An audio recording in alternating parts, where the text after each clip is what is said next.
Good morrow, scholars. Welcome back to New Moon.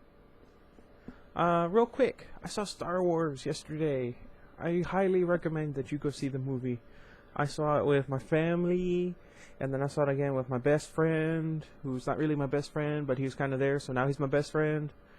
And then my other friends, one of them from work, and then his friends that I play Edge of the Empire with.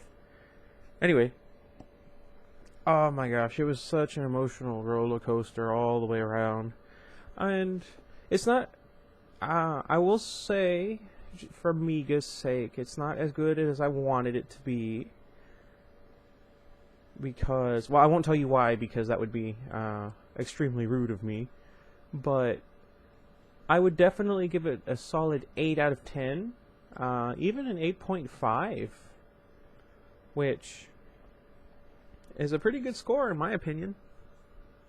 If you'd like for me to give a proper review, let me know down in the comments. Anywho, back to Twilight. Well, New Moon, but, the Twilight series. We are in Chapter 7, Repetition, page 159. I wasn't sure what the beep I was doing here. Was I trying to push myself back into the zombie stupor? I had turned masochistic, developed a taste for torture. I should have gone straight down to La Push. I felt much, much healthier around Jacob. This was not a healthy thing to do. But I continued to drive slowly down the overgrown lane, twisting through the trees that arched over me like a green living tunnel. My hands were shaking, so I tightened my grip on the steering wheel. I knew that part of the reason I did this was the nightmare. Now that I was really awake, the nothingness of the dream gnawed on my nerves. A dog worrying. A bone. What? I don't understand that sentence. There was something to search for, unattainable and impossible, uncaring and distracted, but he was out there somewhere. I had to believe that.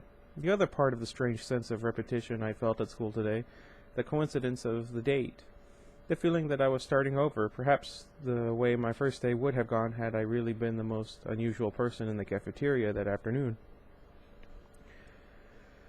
The words ran through my head tonelessly, like I was reading them rather than hearing them spoken. It will be as if I never existed. I was lying to myself by splitting my reason for coming here in just 2 parts. I didn't want to admit the strongest motivation because it was mentally unsound. The truth was that I wanted to hear his voice again, like I had in the strange delusion Friday night. For that brief moment when his voice came from the other part of me that my conscious from some other part of me than my conscious memory. Why was it so difficult? When his voice was perfect and honey smooth rather than the pale echo my memories usually produced. I don't really like honey. I was able to remember without pain. It hadn't lasted. The pain had caught up with me, and I was sure it would be. I'm sure it would for this fool's errand. What? I don't understand the sentence structure. The funny thing is, I can follow along with Yoda easily. Where was it? But those precious moments when I could hear him again were an irresistible lure. I had to find some way to repeat the experience, or maybe the better word was episode. I was hoping that déjà vu was the key, so I was going to his home, a place I hadn't been since my ill-fated birthday party so many months ago. The thick, almost jungle-like growth crawled slowly past my windows. The drive wound on and on. I started to go faster, getting edgy. How long had I been driving? Shouldn't I have reached the house yet? The lane was so overgrown that it did not look familiar. What if I couldn't find it? I shivered. What if there was no tangible proof at all?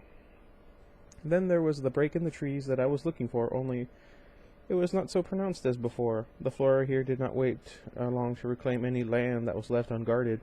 The tall ferns had infiltrated the meadow around the house, crowding in against the trunks of the cedars, even the wide porch. I'm having trouble breathing today.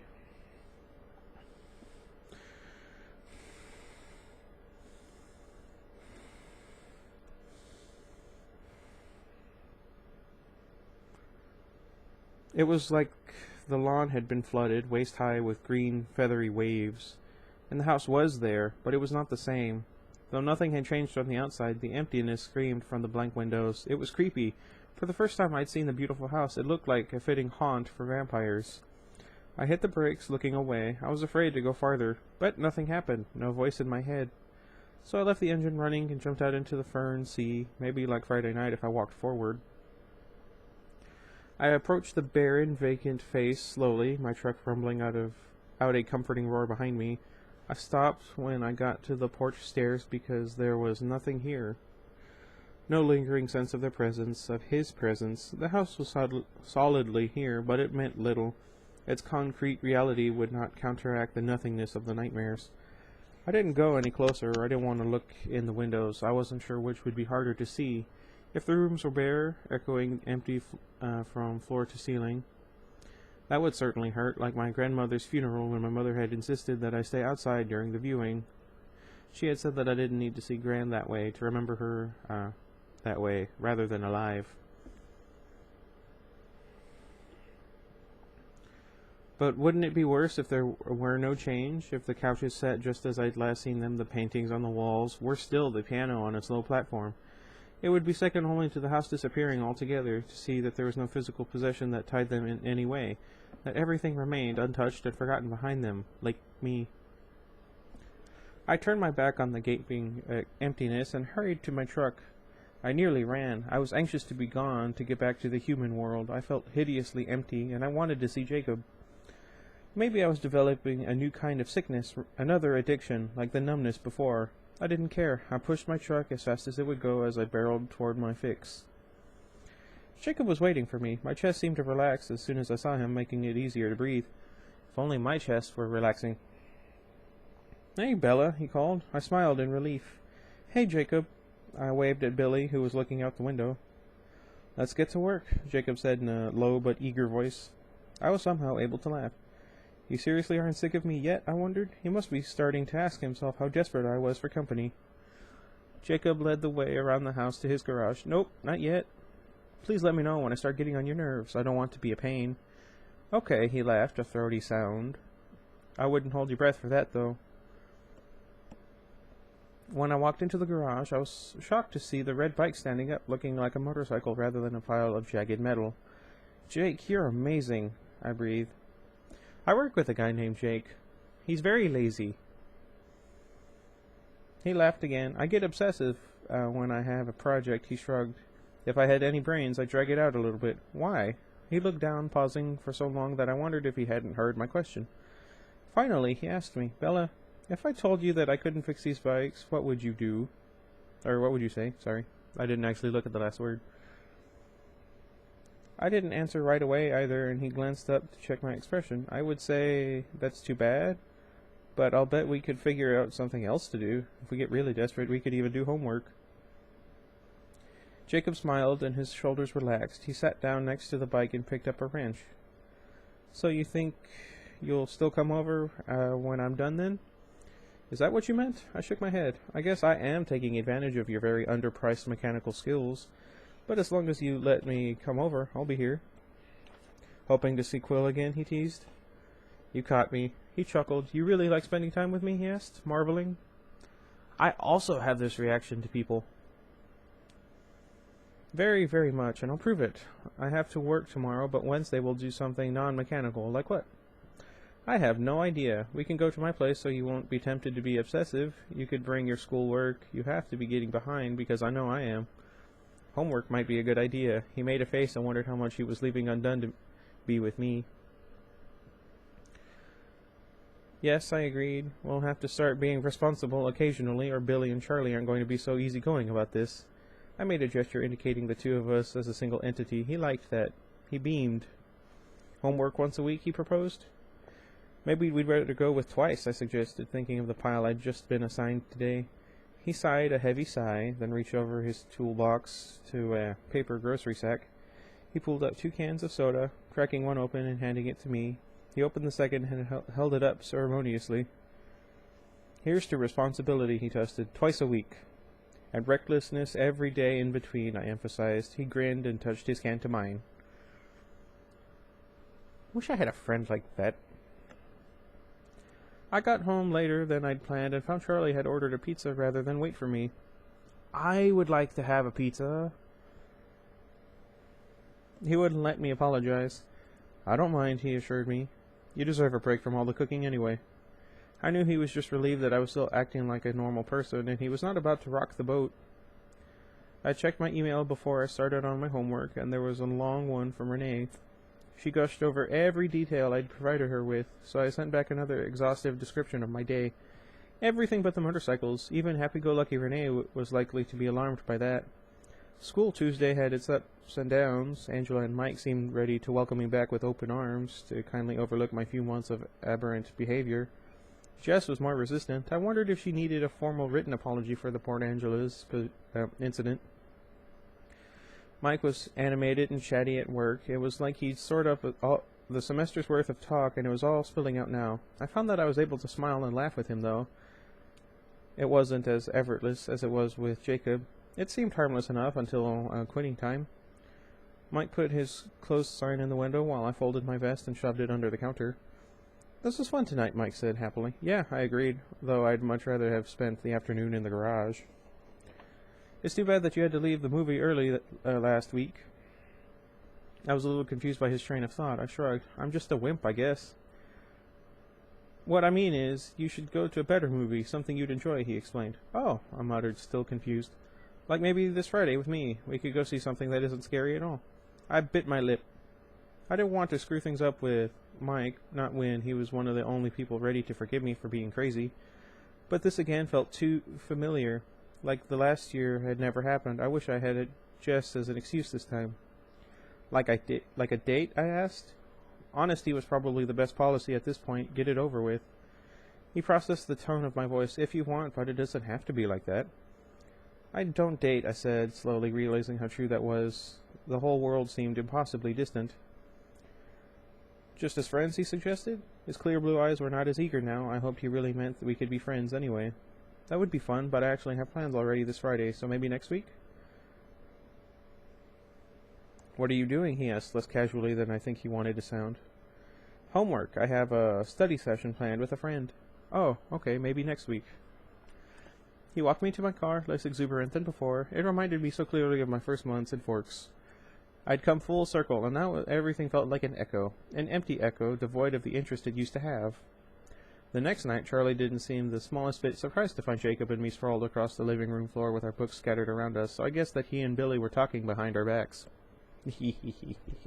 That's a good dad right there. They both are.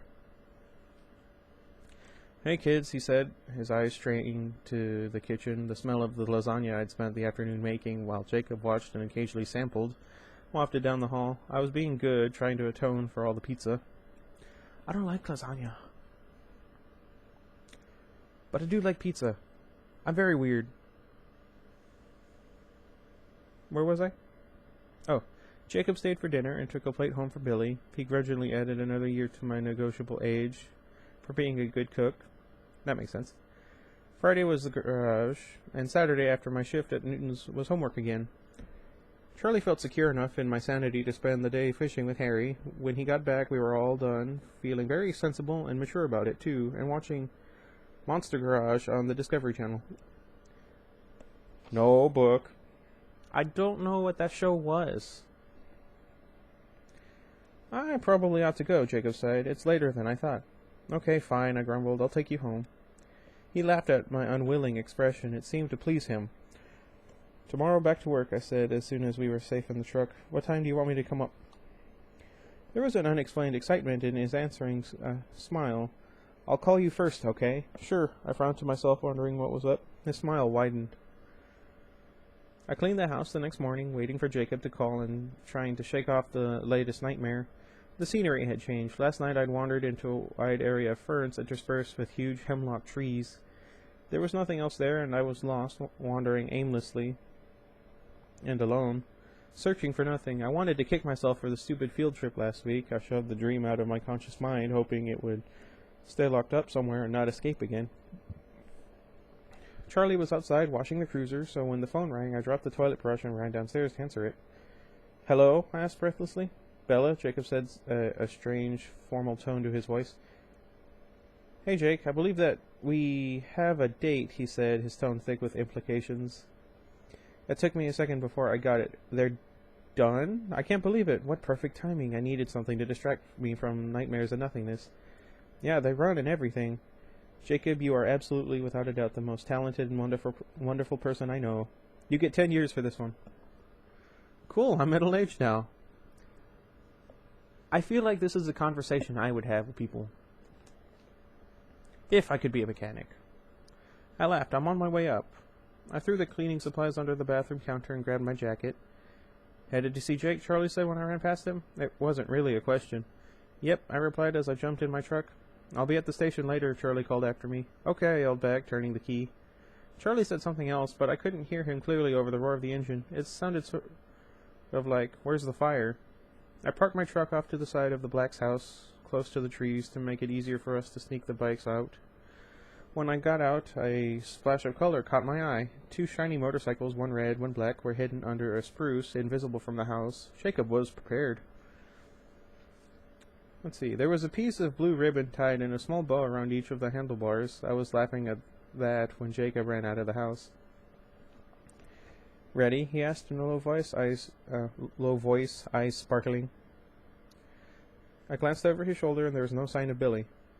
Yeah, I said, but I didn't feel quite as excited as before. I was trying to imagine myself actually on the motorcycle. Jacob had loaded the bikes into the bed of the truck with ease, laying them carefully on their sides so they didn't show. Let's go, he said, his voice higher than usual, with excitement. I know the perfect spot. No one will catch us there.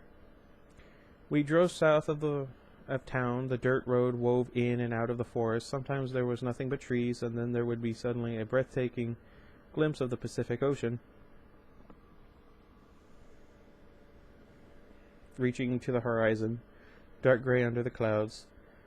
We were above the shore, on top of the cliffs that bordered the beach there, and the view seemed to stretch on forever. I was driving slowly so that I could safely stare up across the ocean now and then as the road wound closer to the sea cliffs. Jacob was talking about finishing the bikes, but his descriptions were getting technical, so I wasn't paying close attention. That was when I noticed 4 figures standing on a rocky ledge, much too close to the precipice. I couldn't tell from the distance how old they were, but I assumed they were men. Despite the chill of the air today, they seemed to be wearing only shorts. Where is it?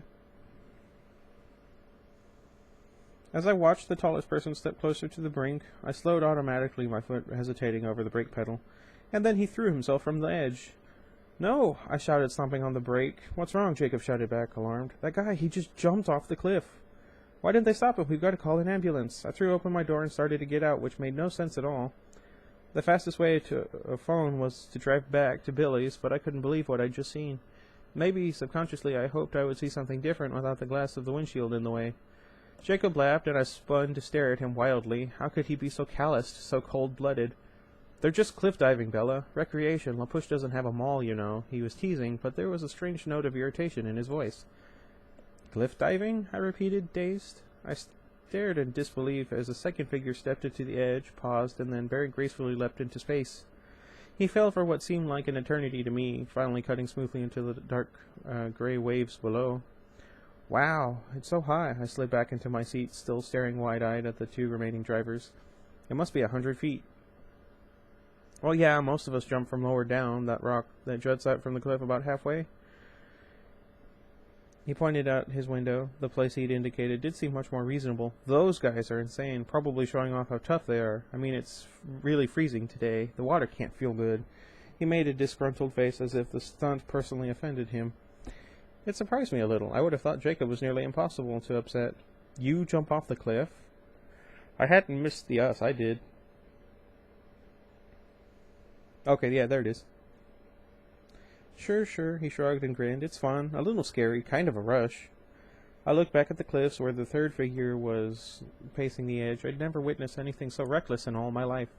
My eyes widened and I smiled. Jake, you have to take me cliff diving. He frowned back at me, his face disapproving. Bella, you just wanted to call an ambulance for Sam, he reminded me. I was surprised that he could tell who it was from this distance. I want to try, I insisted, starting to get out of the car again. Jacob grabbed my wrist. Not today, all right? Can we just wait for a warmer day? Okay, fine, I agreed. With the door open, the glacial breeze was raising goosebumps on my arm. But I want to go soon. Soon. He rolled his eyes. Sometimes you're a little strange, Bella. Do you know that? I sighed. Yes. And we're not jumping off the top. I watched fascinated as the third boy made a running start and flung himself farther into the empty air than the other two.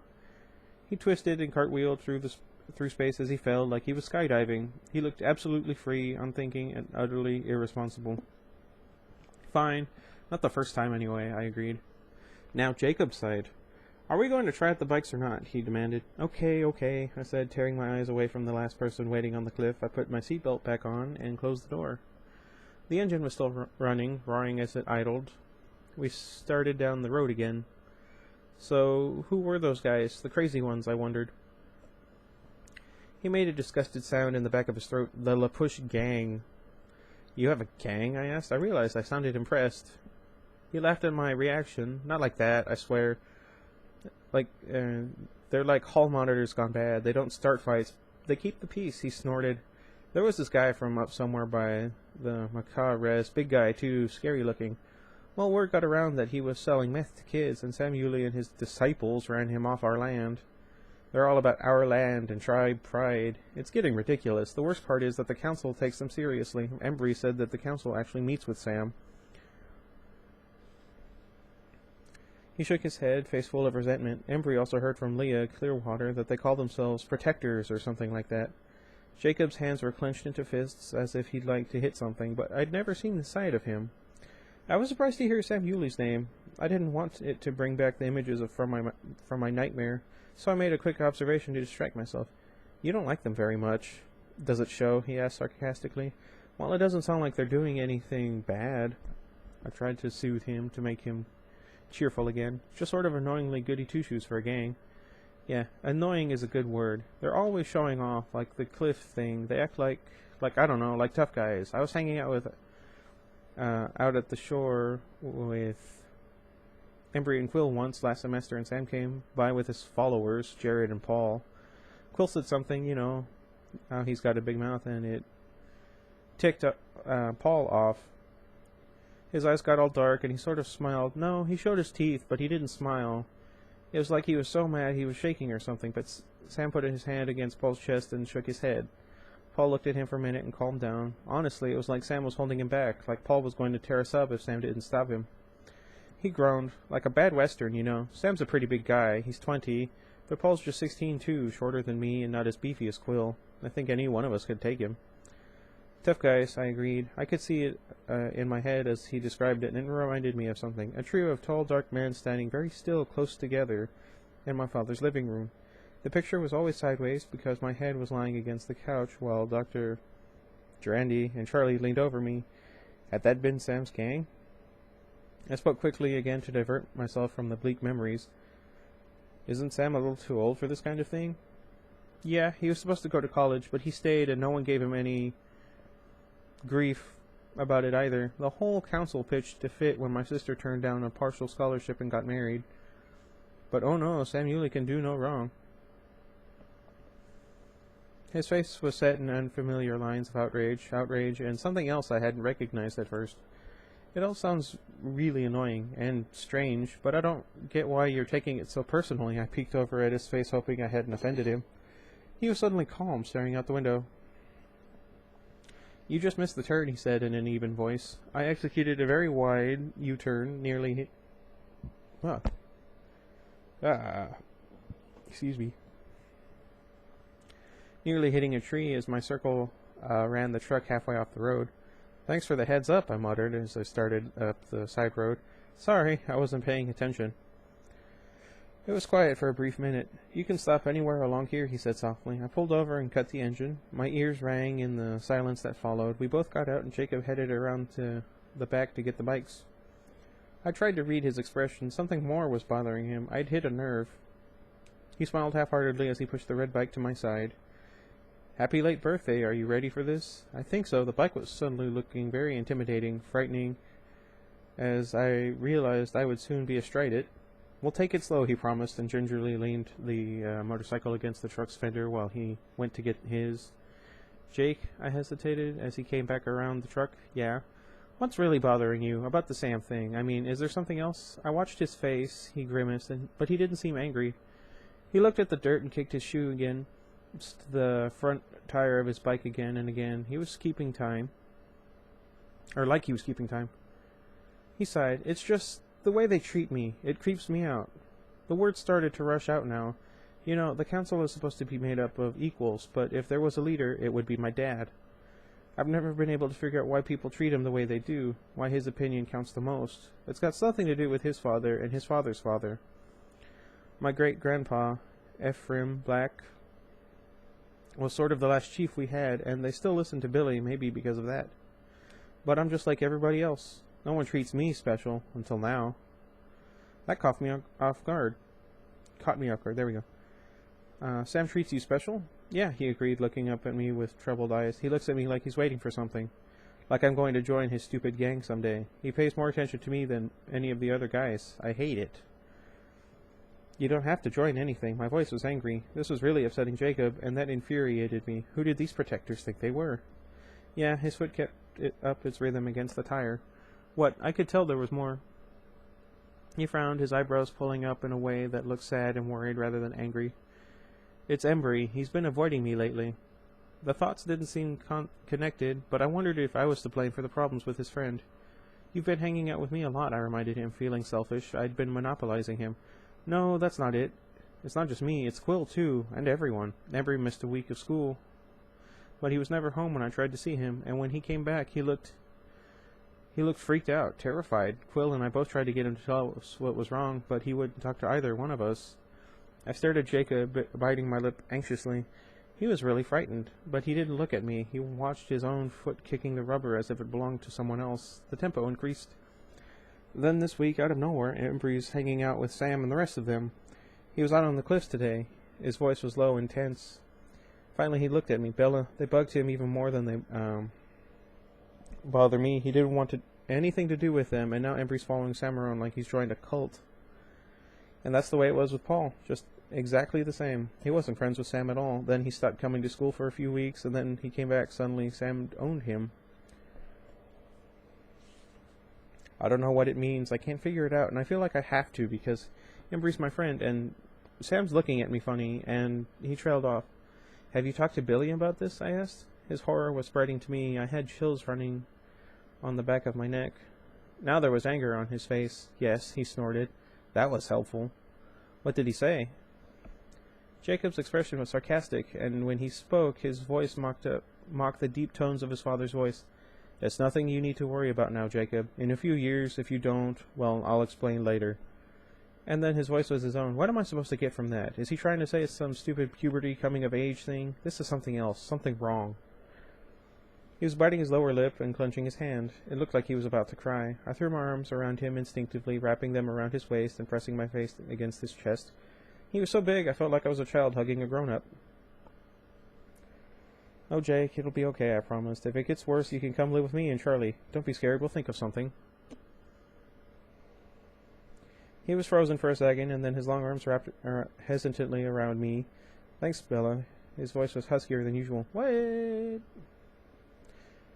We stood like that for a moment, and it didn't upset me. In fact, I felt comforted by the contact. This didn't feel anything like the last time someone had embraced me this way. This was friendship, and Jacob was very warm. That's something he and I have in common. It was strange for me being this close emotionally rather than physically, though the physical was strange for me too, to another human being. It wasn't my usual style. I didn't normally relate to people so easily on such a basic level. Not human beings. Oh, because they were vampires, that's right.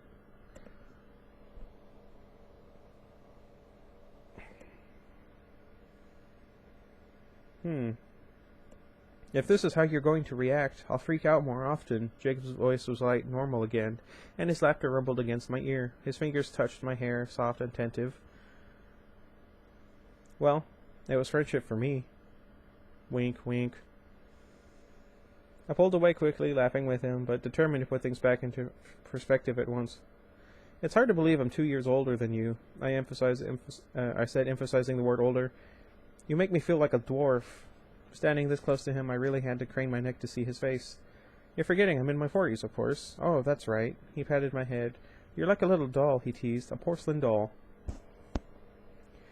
I rolled my eyes, taking another step back. Let's not start with the albino cracks. Seriously, Bella, are you sure you're not? He stretched his russet arm out next to mine. The difference wasn't flattering.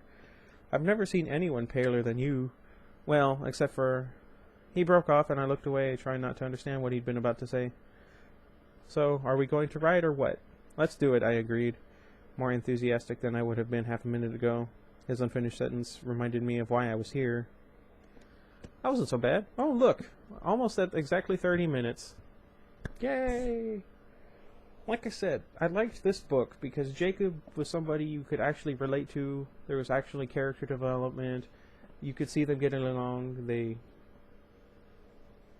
They kind of sort of meshed well together. Well, I mean, Jacob was good for Bella not so much towards the end especially, but, you know, about right here, that's when you, even though she's still hung up on Edward and everything, you can kind of see that she and Jacob are working together, even if they aren't really aware of it, to, I don't want to say fix her, because that implies that she did something wrong and is broken, but doing something to, help her. And it's nice. I liked it. And I wish there was more of this in the original Twilight. I mean, I assume there isn't because I've seen the movie and I've read Twilight Reimagined. Plus, I kind of know how it ends because... Anyway, that's just my 2 cents. If, like I said, let me know if you want me to go in depth on on comparisons between the 2 relationships she has between Jacob and Edward, and I'll see what I can do. I'm probably going to try and play a game for my second video. I would appreciate if you guys could show some support for those. But if you don't want to, that's entirely fine. I don't mind. I haven't decided really what game to play. I guess I could just read 2 chapters of New Moon today, but we'll see. Is there anything else? No, I think that's it. Thanks you guys for watching. Sorry, I rambled again. Anyway. Iggy, anything you'd like to add? He's mad. Anyway, until next time. Goodbye, everybody. Go watch Star Wars.